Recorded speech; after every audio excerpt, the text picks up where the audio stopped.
Ici, c'est Argiléum, ça se trouve à Saint-Jean-de-Fosse. C'est un musée de la poterie, c'est un lieu qui est un témoignage d'une production traditionnelle.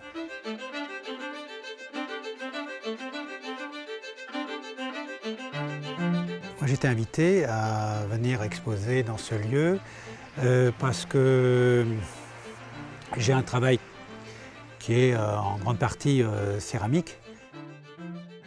D'ailleurs, ça fait plus de 50 ans que j'ai touché terre. Ça a été une révélation pour moi dans la méditation, dans la production, dans la sensualité et dans l'amour de cette matière que je n'ai jamais quittée.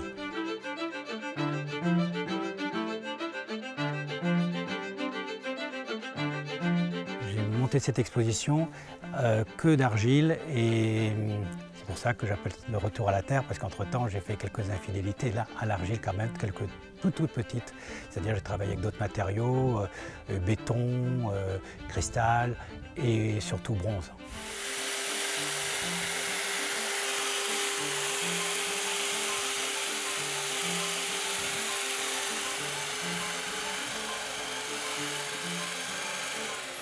Dans un des bacs où on pétrissait l'argile auparavant, j'ai mis quelques pièces que j'aime particulièrement, entourées de fleurs qui amènent un peu de couleur et aussi de recueillement. Pour moi, c'est entre le sacrifice de couvrir mon travail et le sacrilège d'y associer des fleurs en plastique, des choses qui paraissent complètement désuètes, que j'essaye de les mettre en valeur et en beauté. Le tout sera recouvert d'argile. On voit que le souvenir des pièces qui sont dessous, des sculptures qui sont dessous, et le tout va réapparaître dans les 3 mois d'exposition. Le fait de le recouvrir, c'est la mettre aussi à toutes les intempéries, à la pluie, au soleil, aux craquelures. Cette performance va continuer à vivre d'elle-même.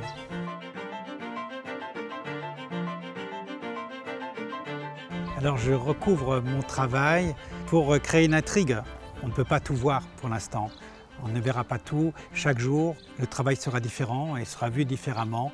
Les pièces teintées de l'argile, qui elle-même c'est une terre naturelle et qui va laisser des traces à vie.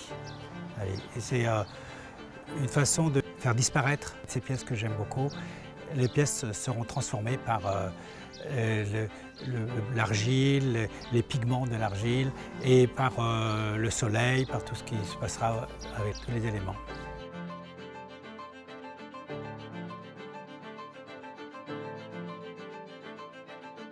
Il est vrai que je travaille toujours tout seul dans mon atelier.